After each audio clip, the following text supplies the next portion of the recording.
او آخر کې ګوره زه د دې حالاتو متعلق یو څو خبرې کوم. مرګ هیڅ پته نه لګي، د ټارګټ هیڅ پته نه لګي. موږ ته په واټس اپ باندې دمکې میلاو دي، موږ هغه دمکې سکرین کړي دي او د هغې مو سکین کړي مو دي او د هغې مو کاپي سره د درخواست د ورمړو تاڼې ته لیږلې ده، هغه مخکې لیږلې ده. سی ټي ډي تاڼې ته مو لیږلې ده، کیدای شي هغوی مخکې لیږلي یا کیدای شي نه یې لیږلي، ځکه چې زموږ څه حیثیت دی؟ حیثیت نشته. حیثیت خو هله دی چې زه خپل درخواست سره 2 لکه روپۍ ورکړم، بیا به زما درخواست به بیا په هوا شي. او ما ته همداسې هم دمکې میلاو دي او ما ته سرکار هم راکړي دي دمکیانې چې ګوره تا ته خطره ده. مایي ما ته لیګل لیټر راوړی دی چې تا پسې خلک لګیا دي او سخته سنګینه خطره دی ده، که 10 ټوپک وي 20 ګرځوه او که 20 وي 40 ګرځوه.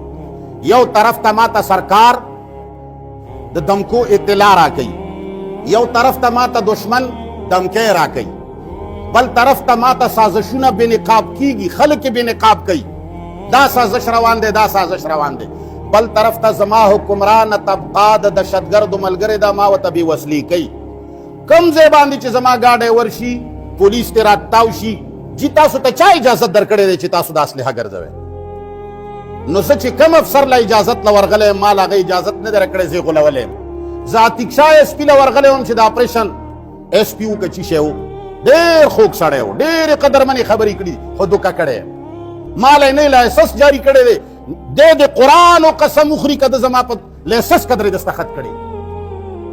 زه ډي سي له ورغلی یم چې هغه خالد نامه وه، فوج نه ریټایر و، هغه ته ما خپل فریاد و جړا کړې ده.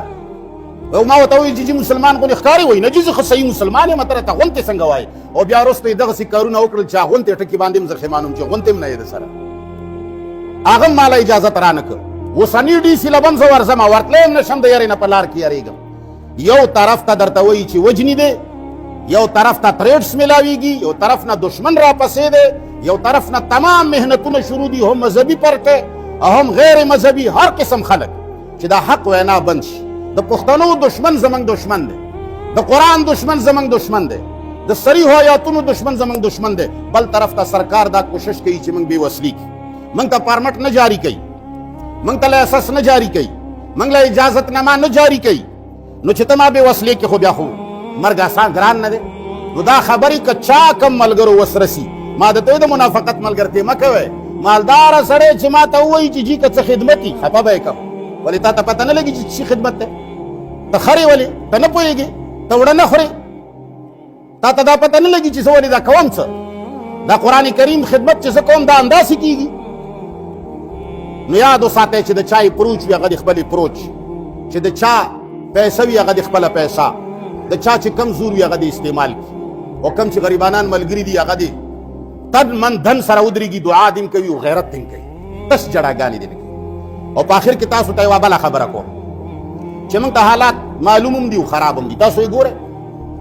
نو که چېرې څوک رښتیا زموږ ملګري وي او دا قرآن موږ سره اورېدل غواړي، نو 2 خبرې دي، یو زما کپرۍ ده، یو ستا انا ده. یو ستا انا ده، یو زما کپرۍ ده. یا به ته خپله انا ماتوې یا به زما دا کپرۍ ماتېږي. خبره پوه شوې؟ ستا انا دا ده چې ته زما ځای له راځې نو زما ملګري ولاړ دي ستا تلاشي باندې، او که ته وایي چې نه زما څنګه تلاشي، زه خو رسوا نه راځم، نو دا ته بیا زما کپرۍ ماتوې. ته چې خپله انا نه ماتوې که نه، نو بس زما کپرۍ ماتول غواړي. نو مهرباني وکړه چې خپله انا نه ماتوې، زما کپرۍ په شا ماته نه کړي. قسمت سره دي مرګونه، خو تدبیر دی. ګوره موږ د تقدیر قایل نه یو. تاسو ته موږ ویلي دي چې تقدیر په نامه ملایان څه وایي، دا دروغ وایي. خدای دا لیکلي دي، ده ته به یې مرګ لیکلی او دا یې د ده د لاسه لیکلی چې الله د ده د لاسه لیکلی او بیا ما پې ولې وهي؟ الله داسې کوي؟ ده ته به یې زنا لیکلې وه، ده ته یې قطع، یاره دا خو هر څه لیکلي شوي دي، هر څه چې لیکلي شوي دي بیا ما جهنم ته ولې اچوي؟ یو د الله علم دی او یو تقدیر دی. تقدیر په نامه چې څه دي دا دروغ مولیانو ویلي دي. دا یې دې دپاره ویلي دي چې خلق محنت پرېږدي چې وایي چې هر څه لیکلي شوي دي، محنت څه لګوي؟ هېڅ شی نه دي لیکلي شوي. یاد ساته، ستا عمل ته اختیارمند دی، که جنت ګټې هم ګټلی شي، که جهنم ګټې هم ګټلی شي، که غیرت کوې هم کولی شي، که بې غیرتي کوې. خدای پاک تا ته هېڅ لیکلي او هغه ته پته ده چې ته کم نمونه شی یې، هغه علم د الله ځان لري. نو وروره که ته انا ماتوې، نو انا دې نه، نو که زما د قرآن ملګرتیا دې خوښوي، نو چې زما ځای له راځې، که کم ولاړ سړی و هغه پېژندلې او هغه پرېښوې، شکریه یې ادا کړه، ښه خبره ده. او که هغه ونه پېژندلې یا بد اخلاقه و یا ته ورته کمقل وایې هغه ستا تلاشي اغستا او ته پې خفه کېږي نو ته چې پې خفه کېږي نو ته زما کپری په چا ماتول غواړې ستا په جامه کې به سبا ماله بل څوک راغلی نو مهرباني وکړئ زموږ د ملاقات دروازې هم خلاصې دي د راتلو دروازې هم خلاصې دي ګینې ملګرو وي چې ملاقاتونه به بند کړو دا به بند کړو قرآن نشو بندولی د قرآن ملګرو سره ملاقات نشو بندولی تحریک به هم چلوو خپله خبره به هم کوو حق به هم وایو یو بل باندې به ودرېږو هم خوښه مو دا که دوه کسان پکې نشي دې خلکو دې قوم له به ته څه کړي تمه 200 کسان 300 کسان ناست دي 5 کسان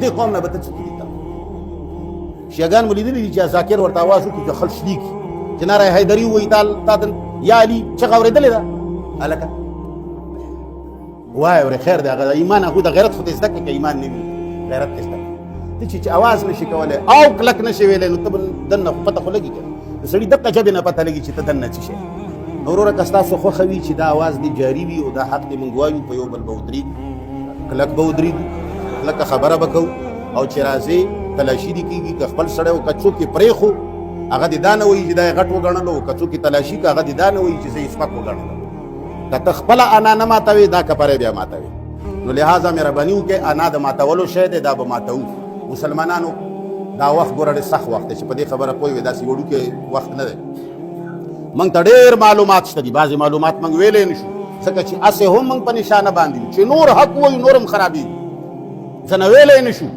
نو مهرباني وکړئ چې د چا کم ځای کې وس رسي د چا افسرانو کې وس رسي د چا په وکیلانو کې وس رسي د چا د پیسو وس رسي د چا د زور او د اپروچ وس رسي هر سړی د خپل کار خپله منډه ووهي چې موږ خپل کم دنیوي اعتبار سره تدبیرونه دي او ځان سیف کول دي هغه سیف کړو او بل چې ملګري راځي د اول نه مهرباني به وکړئ اول به مخکې صفونو کې کښېنئ شاته به څوک نه کښېنئ تاسو شاته ځای ډک کړئ یا چې کله رستو سړی راشي یا مخکې راځي نو په هغه زموږ شک راځي چې دا سړی مخکې ځان ولې راوړي نو هسې نه چې سبا ورځې موږ یو سړی په چادر کې پټ وي قدرمن وي عزتمن وي او زه ورته وایم چې ورور دې ځای نه مخکې راتېر نه شي دا ستاسو د لاسه نو ته چې اول راشي دلته به کښېني چې دویم ورپسې راشي ورسره خوا کې به کښېني وته به نه پرېږدي څه شی کم سړی چې اول راشي هغه به بالکل دې محراب کې زما پوزه کې به کښېني چې لہذا د اول کم خلک راځي چې کم چاڼ شوي دي په ګڼه کې نه دي راغلي پوره سوچه ملګري دي چې دا قریبي علاقه بالکل دوی نه ډکه وي چې سړی پکې نشي راننوتی